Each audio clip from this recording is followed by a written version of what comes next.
just around the serpent's eye. Strange and eternal.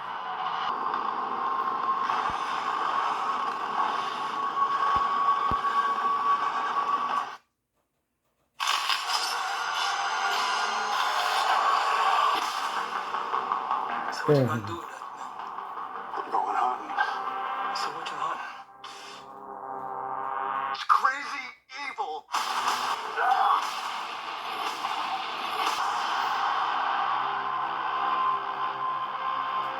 Oh, Mandy, well, you came and you gave without taking, but I sent you away, oh, Mandy. Do you think that Panos Cosmatos, you think he tried to get permission for that? And like Barry Manilow was like, what's this going to be used again? What's this? Oh, you want to do that? Oh, no, you can't do that. No. Like Barry Manilow is not a fan of this kind of movie. All right. Well, that's fair enough. So yeah, I'm late to the party. A lot of big YouTubers have reviewed this, and I'm the last person. Whatever. But everybody seemed to like my review for Beyond the Black Rainbow, and we're gonna do this one. And then I'll try to do the Cabinet of Curiosities. I think it's the episode with Peter Weller, and Panos Cosmatos directed that. And yeah, so this movie is actually like three movies in one. So you start out with Nicolas Cage as the well. Let's go over the cast. So there's Nick Cage. He's the hero of this movie. He's much like Rambo is in The Last Blood.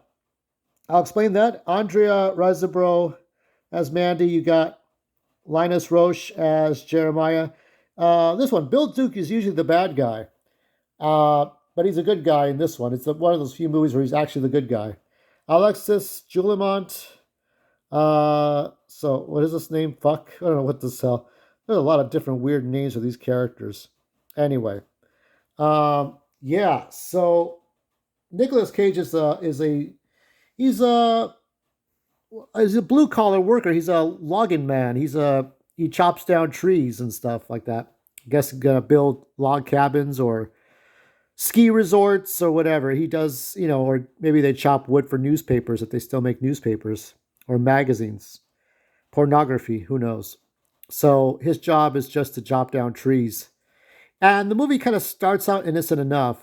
It's 1983. It's the Reagan era. It's kind of like the same Reagan news you see in the near the end of Beyond the Black Rainbow.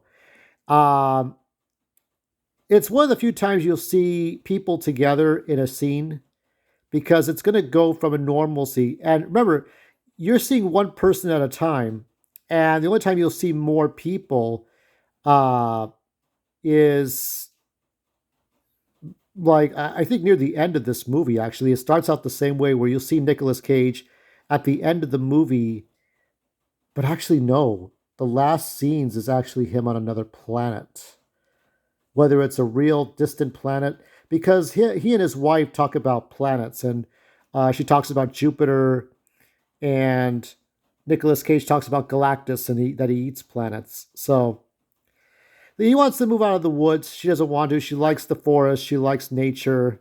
She likes the trees. But Nicolas Cage is kind of like, he just wants to get out of it. He's tired of it. And so there's a whole cult that was about, they started out as good Christians and then they diverted to a cult about sexuality. And then once they got into LSD, according to Bill Duke's character, they went off the rails. That's when all hell broke loose. So yeah, so Mandy's the central character of everything, of all of Nicolas Cage's frustrations. So, uh, there's a lot of psychedelic shit. There's this one scene where the leader of the cult exposes himself. Eh, it's not my thing. Obviously, I'm into females, so there's some nudity somewhere. You'll see a pornography scene. You'll see some things. You'll see, it borders on X-rated with some scenes, but three movies. The first one being that you see Nicolas Cage, the hero, and his wife, and they just spend some quality time. But everything is in dark shades, a lot of black, and a lot of colors that are easily defined, dramatic colors of yellows and greens and orange yellow and red against the black. Like it's trying to resemble a normal movie, but it's still kind of noir-ish. Because then the second one is when Mandy gets kidnapped by this group of assholes, throws her in a van and takes her.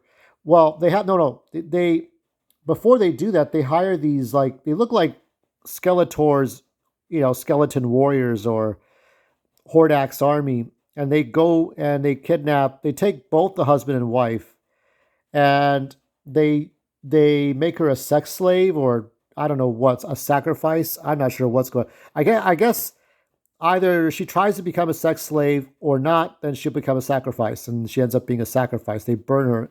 They burn her. They already killed her, and they set her on fire in front of her husband. So Nicolas Cage is already pissed. He's got a metal wire gagged, and he's tied up, and he goes to the worst. He's tortured by these people.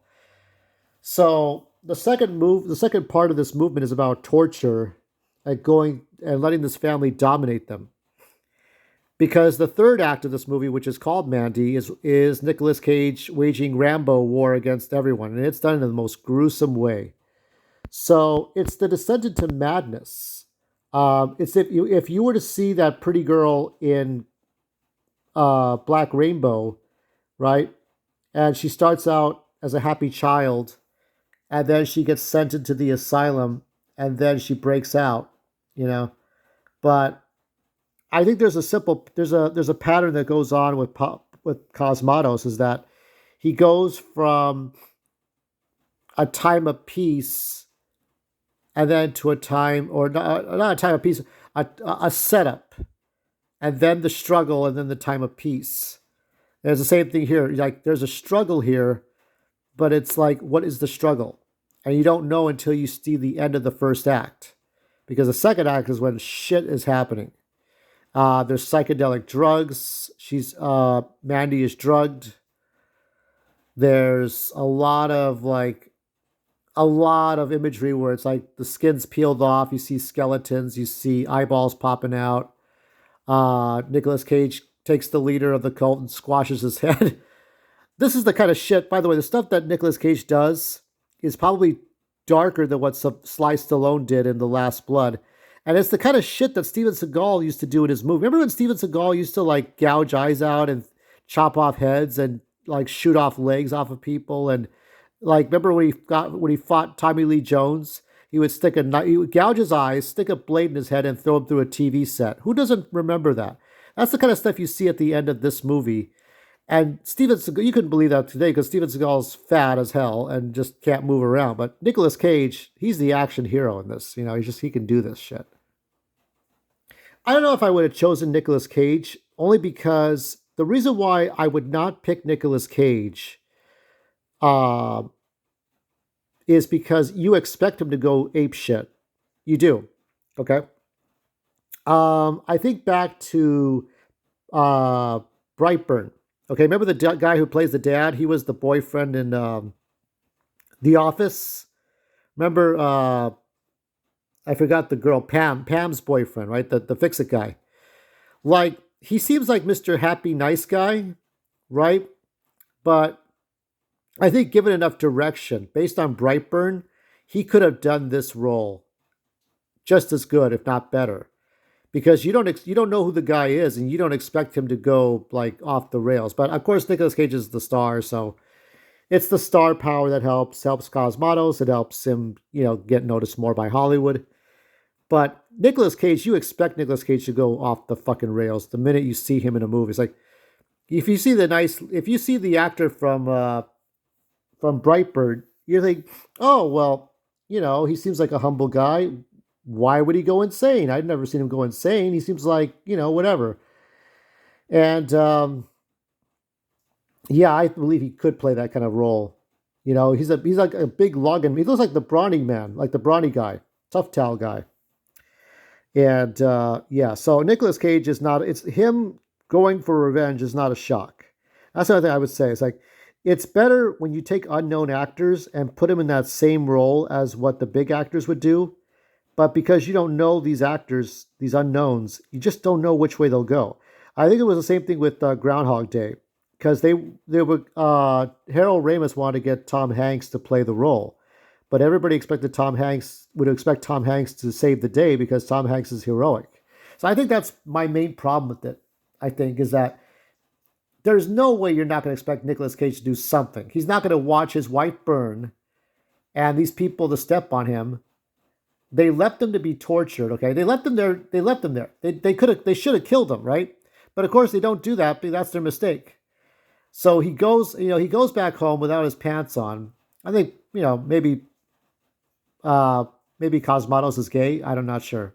I'm not sure about his sexuality, but there's a lot of genitalia flopping around. There's a lot of, partial nudity. The guy has no pants on, and he goes home. He sits on the toilet next to his wife's empty dress. What's left of his wife, because now he's got to figure out what to do. So he goes to the black dude. He goes to Bill Duke.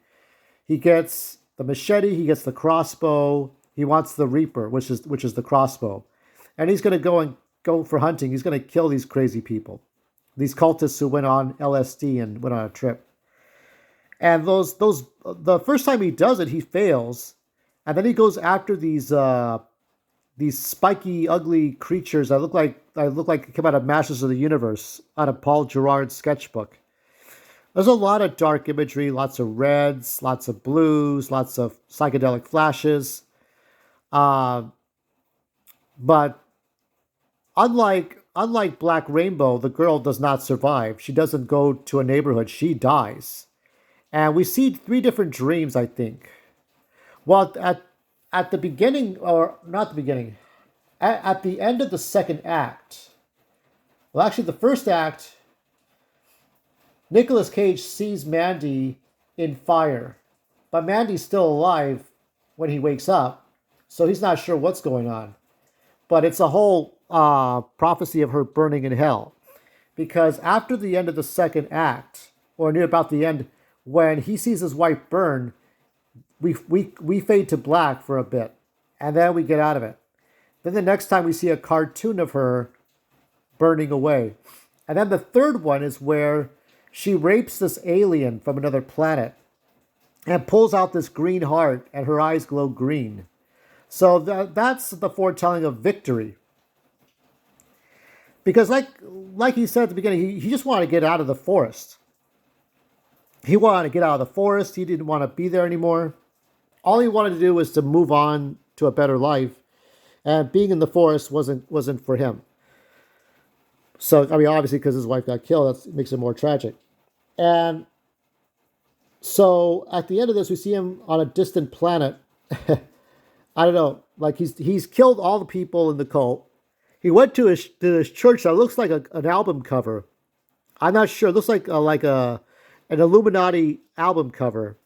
I don't know if it's like Pink Floyd or what it is. He goes to this church and he crushes the guy's head, and that's about it. He chops off the head of the woman with the white hair, and kills her, because she starts out as a customer at the bookstore where Mandy works. So she's in charge of the bookstore, and then she kidnaps her, drugs her, slaps her around, and then Nicolas Cage takes that woman's head and chops her head off. He lets the daughter of the cult live, so she gets to live. Other people get to die, and then there is that, we cannot forget the chainsaw battle, and that chainsaw battle was brutal, really to the end. So many gory scenes. I just laughed at everyone. It's like he's like he's in pain, and he's taking these weird drugs, and he's going on another trip. What is it? One YouTube comment was like, "I watched this on LSD. It was the greatest ride of my life." Yeah, so I don't know, what's your flavor when you watch this? So it's scoring time. I would have to deduct a point or two just because Nicolas Cage does what you expect Nicolas Cage to do. If it was an unknown actor, you would have no idea how this movie would end. And because it's Panos Cosmatos and he's going against the rules, anything could happen. Anything does happen. Straight up A. That's the safety inspection. So I'll give it an A. And I'll look at the cabinet of curiosities, and see what that episode's about. See how well he does, or how well he did with that. It's on Netflix. I should be able to find it. And someone recommended, what is it? It's a sort of the gory something. It's a movie where these kids summon a demon. It's like a parody of a kids movie, almost. So, Psycho Gorman. I'll look at that later on. Once I go through the Cosmato stuff, then I'll take a look. I'll take requests for movie reviews. There are some, just because they're death or heavy metal doesn't mean they're all good. I saw the trailer for one with where they're on an airplane that can fly, a death metal band, but it didn't look that good. That's the one with Rutger Hauer, but looks like a very 2000s 90s movie. All right, so until next time, have a good week and stay out of the rain.